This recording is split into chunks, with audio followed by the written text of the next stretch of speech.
once more. Good morning, everybody, and welcome to the main object big book study of Alcoholics Anonymous. I'm an alcoholic. My name's David. Good to see you all. Hello. And why don't we'll get things started with my dear friend Donna M. reading the preamble. I just have to find, oh, there it is. Oh, there's that. Okay, there we go. Thank you. Thank My you. name is Donna. I'm an alcoholic. Alcoholics Anonymous is a fellowship of people who share their experience, strength, and hope with each other that they may solve their common problem and help others to recover from alcoholism. The only requirement for membership is a desire to stop drinking. There are no dues or fees for AA membership. We are self supporting through our own contributions. AA is not allied with any sect, denomination, politics, organization, or institution, does not wish to engage in any controversy, neither endorses nor opposes any causes. Our primary purpose is to stay sober and help other alcoholics to achieve sobriety. Donna, thanks so much. And also, since I have screen sharing up, I'll flip over to. We don't normally do announcements, but I just thought this was interesting. I got this through my area. I'm on the mailing list for our Area 45, and a couple weeks ago they sent to me this flyer, which is today. It's today at 3 p.m. Eastern Time. There is a meeting or a gathering, I guess, or workshop to talk about the proposed what they're calling a plain language translation of the Big Book of Alcoholics Anonymous, and I imagine that's just it could be the whole thing, or probably the first, I would imagine the first 164 pages. And so if you're interested, I did put a link to that flyer in the chat so you can check that out. And okay, we are a line by line big book study, as I think most of you know. I think most of you have been here before. And so, as I've mentioned previously, what we do is we really unlock the book to be used as a tool. And what I've found is that by going slowly, it really opens things up in a way that reading a chapter at a time just does not. And what I do is, as we'll go through, we'll categorize the text into our 5 categories: questions, directions, and explanations, promises, warnings, and history. And then those colors are the highlighters that I use. And what we'll do today, as always, is we will I'll do my part up until about 7 o'clock or so, and then we'll open it up for discussion. And then, in addition, the meeting is being recorded because we have a archive on the YouTube. And so if you miss a meeting or you want to hear anything again, you can do that. But only my part's recorded, so you don't have to worry about your comments being put out there. And obviously just the audio, not the video. So that said, welcome once again, everybody. And we're on page 54. And we're going to be starting with the paragraph that says, "Imagine life without faith." And just to bring us up to date and where we are, so thinking about last week, Bill made a strong case that as alcoholics, we absolutely need faith to overcome our devastating weakness. And in today's section, what he really does is drive home the point of faith, of the necessity of faith, And he does this by pointing out that a life based on pure logic or reason is, as he says, it's no life at all. In this case, when Bill uses the word life, he's referring to something much greater and richer than just the beating of our hearts or even conscious awareness. Something much greater, almost mysterious, that you can't easily define. In this instance, I think it gets closer to, I guess you could say, a complex and ever evolving experience that arises out of, this comes from the definition from the dictionary, union of body and soul. So Bill goes on then to assert that this, what I'm calling a panoramic experience that we share, it's possible because deep down in every man, woman, and child is the fundamental idea of God. That's one of the key lines in the whole book. And while that fundamental idea, that alone should be enough to assure us a rewarding life or lived experience. For most of us alcoholics who tend to block this connection by pride, resentment, and similar character defects, it's just not the case. However, all is not lost, for Bill entices us with the promise that by seeking diligently, we can recapture this awareness and experience all of what God holds for us. This promise, he points out, should come to each of us every time we hear a recovered alcoholic share his experience, strength, and hope. And our search for this great reality, as he calls it, is a constant reminder that our recovery is not just about abstaining from alcohol. It's also about finding a deeper meaning and purpose in life. So he really gets into, you could almost call it the existential experience of what it means to be sober and live this life. So let's start on 54 with the paragraph, imagine life without faith. These first several sentences I have highlighted in green as explanation. So I'll just read that part, the explanation part. Imagine life without faith. Were nothing left but pure reason, it wouldn't be life. But we believed in life. Of course we did. We could not prove life in a sense that you can prove a straight line in the shortest is the shortest distance between 2 points. Yet there it was. And again, he's real, and all of that is green for explanation. Because what he's really doing is he's saying, I think he's saying two things there. He's saying that first, when he's talking about life, he's talking about something much bigger than just biological functioning processes.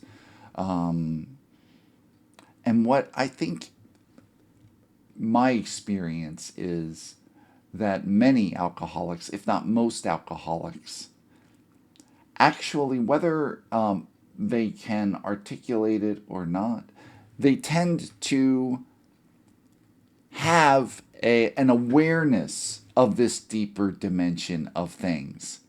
And that awareness is, as we'll see, is blocked, is somehow, what could you say? It's I want to. The only word that can come to mind is like it's ruined. It's adulterated. I didn't want to use like a $20 word.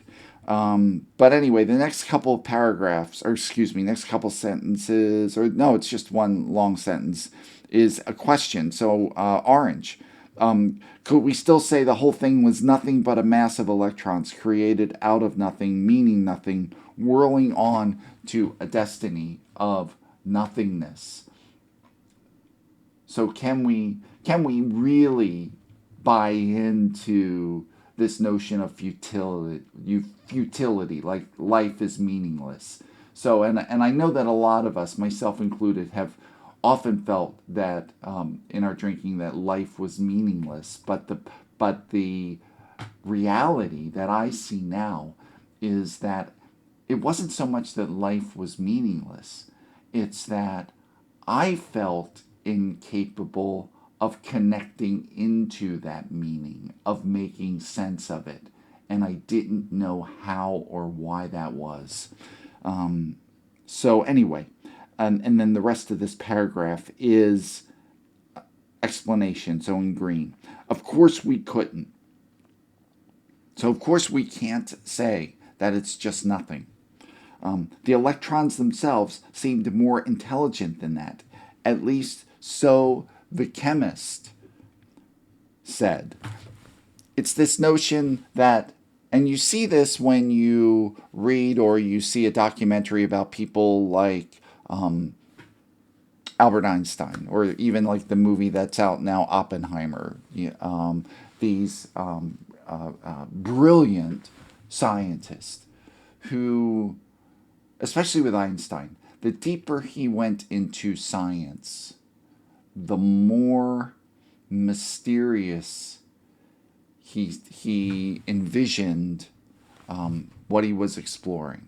It's like there's a mystery behind it. There's some kind of higher power behind it, and the next two sentences, 54 over on the 55, again, more explanation. Hence, we saw that reason isn't everything. So he's really starting to cut the legs out from under pure reason. Not throwing the baby out with the bathwater, but really saying we really need to question our over reliance on reason here. Hence, we saw that reason isn't everything. Neither is reason, as most of us use it, entirely dependable, though it emanate from our best minds. And I went to the dictionary just to be sure I knew what was going on here with the word emanate, and it means to flow from. So it emerges from our best minds. And what he's really talking about here is I know a lot of, and again, I know people like this, and I've probably felt this at times. You wanted to be like Spock from Star Trek and just be like pure logic, and I always wanted to be pure logic when I either wanted something or I was in trouble, and but otherwise it was all like free flowing.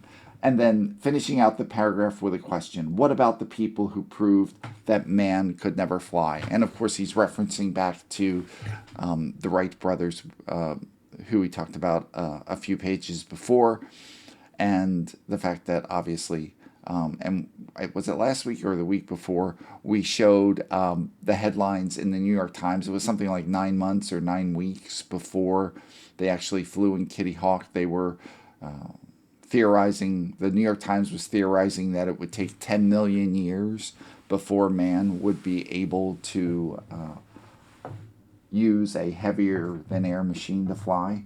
So, and then we have a promise, this first paragraph, or first sentence here in the next paragraph. Yet we had been seeing another kind of flight, a spiritual liberation from this world, people who rose above their problems. And his point there is, obviously he's doing a play on words and working with the metaphor of flight, but his point there is that by embracing a larger understanding and definition of life and responding to that awareness accordingly, we are able to rise above our problems, not just by responding to the awareness, but by doing, basically doing the steps with that in mind. And then, but here we go.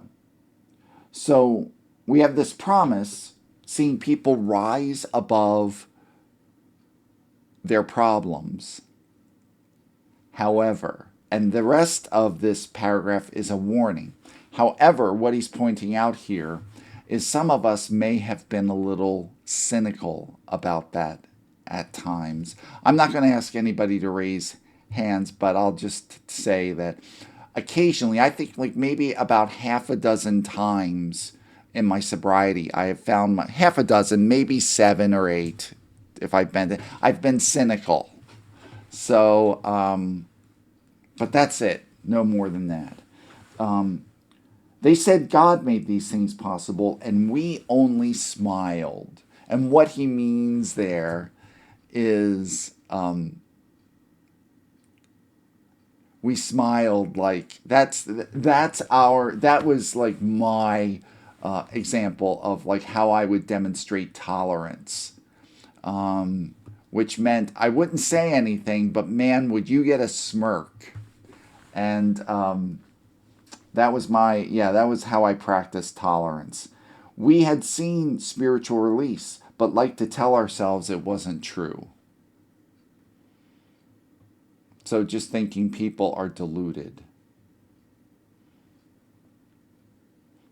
And then that first part of the next paragraph is again a warning. Actually, we were fooling ourselves. And then the rest of the paragraph from that point forward, I have as explanation or directions, excuse me. Deep down in every man, woman, and child is the fundamental idea of God.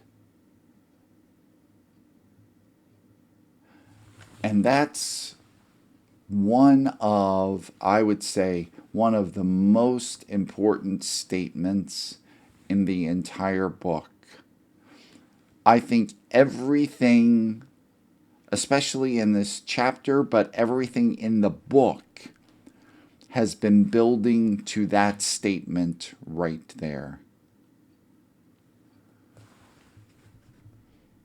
And that fundamental idea, he's saying, it may be obscured by calamity, by pomp, and I looked up the definition of pomp, and here's what it said. It used a fancy word. It said ostentatious display.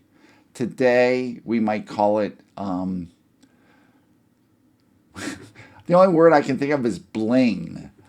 We might call it showiness. So it's saying our God, or our sense of God, is obscured by calamity, or you might even say trauma, pomp, which is just another form of pride, by worship of other things, but in some form or other, it is there.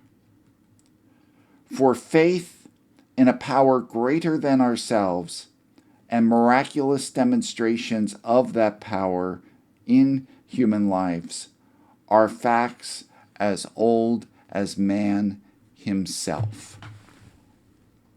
Why is that important? It's important because it really sets the entire focus and purpose of what we're doing here, of what it means to be sober, and of what it means to be sober in such a way that is going to give you the rewards, or give us the rewards that we are seeking. And here's what I mean by that. For the longest time, I thought that sobriety was about coming here and acquiring things, acquiring knowledge, acquiring insight, acquiring learning, and because I saw myself as this empty container that had nothing worthwhile to offer anybody. What he is saying here in this paragraph is the exact opposite.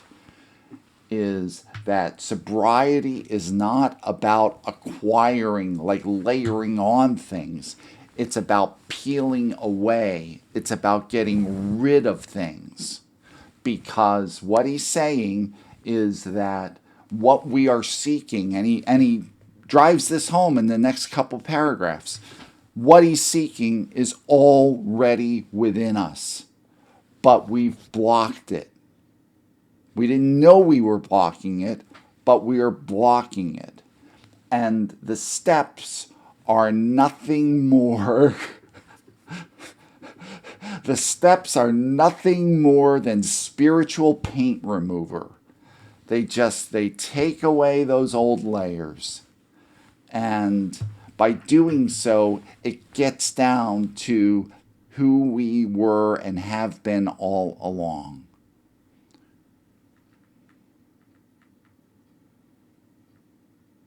So I think that's just so critical. So with that in mind, let's I want to read this again. I'll read it quickly. Actually, we were fooling ourselves, for deep down in every man, woman, and child is the fundamental idea of God. It may be obscured by calamity, by pomp, by worship of other things, but in some form or other, it is there. For faith in a power greater than ourselves and miraculous demonstrations of that power in human lives are facts as old as man himself. And gang, I'm not even going to get started on miracles, but all I'm going to say is this, is that it doesn't take a lot of it doesn't take a lot of hard work to get on your Google machine and start exploring news stories of and scientific research that validates that miracles, even in the sense like they talk about in the Bible, are as abundant, if not more abundant, today than they were back in the like olden days. But that's a whole other topic and a whole other focus. So, but I think Bill's point is miracles exist and they're available to us. Moving onward. First sentence here is a reward. We finally saw that faith in some kind of God was a part of our makeup, just as much as the feeling we have for a friend. Why do I say that that is a reward? Because I believe when we, and it's been my experience multiple times, even recently, that when we work the steps to the best of our ability, we begin to recognize and get glimpses of that higher power within. We see it because it, and not, there's no magic trick to make it happen. We're just, again, we're removing the old paint. And then direction. Sometimes we had to search fearlessly, but he was there. How do we search fearlessly? We search fearlessly through the steps, particularly in this case, steps 4 and 5, where we're doing a lot of searching. He was as much a fact as we were. And again, that's an explanation or a description. And here it is. We found the great reality, capital G, capital R, deep down within us. And again, I think that's one of the most important principles in the entire first 164. And it could even be argued that our disconnection from that experience is at the root of our alcoholism. And this last sentence is direction or explanation. In the last analysis, it is only there that he may be found. It was so with us.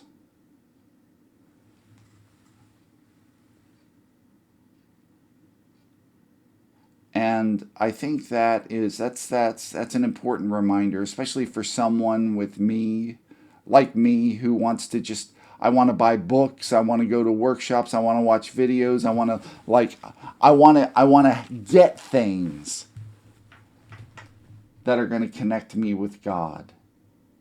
And what he's saying there is au contraire. It's not like that, buddy. Now, here we go. And last paragraph. The first sentence is direction. Well, hang with me here, because I think this is important. We can only clear the ground a bit. That's direction. Now, again, as I said, I try to avoid the double highlighting I've been doing, but the rest of this paragraph is focused on, there's two ways of reading it, one for each audience. It's intended for two audiences. Again, the newly sober alcoholic and the recovered alcoholic. For the newly sober alcoholic, it is a reward. For the recovered alcoholic, like most of us or all of us here today, it's direction. And why is that? Let's look. If our testimony helps sweep away prejudice, enables you to think honestly, encourages you to search diligently within yourself, then if you wish, you can join us on the broad highway. I'm going to hold there. What he's saying, first of all, we can only clear the ground a little bit.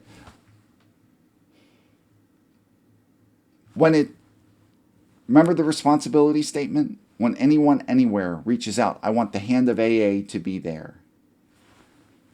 This is one of the key things he means by the hand of AA. The hand of AA is we can help you start the journey. That's why he means by clear the ground a little bit. We can clear the ground a little bit. He's using a metaphor. It's like, but the real digging, the real search for the treasure has to be one you do yourself. But here we go. If our testimony helps sweep away prejudice, what's that mean? That means our testimony, when we tell our story, when we raise our hand in a meeting, when we have our 3 minutes, are we focusing it on, and this is what I had to ask myself, do I do this when I share? Well, sometimes. Other times, no. But isn't it kind of cool that he lets us know this is what you should be sharing about? Sweeping away prejudice, enabling you to think honestly, encouraging you to search diligently within yourself. Then, if you wish, you can join us on this broad highway. This broad, again, a fancy word, non-dogmatic experience of a higher power, of God. With this attitude, you cannot fail. Rarely have we seen a person fail who has thoroughly followed our path. He's making a promise. But that promise is, part of that promise is for us as the recovered or recovering alcoholics, we're going to help set these people up for success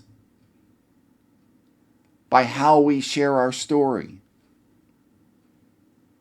The consciousness, which means awareness, of your belief is sure to come to you. So we can set you up, we can clear the ground a bit, we can share how we did it, but then you have to do it. But if you do it, you are absolutely sure to find that power within. So with that, why don't we bring it to a close, my part at least, and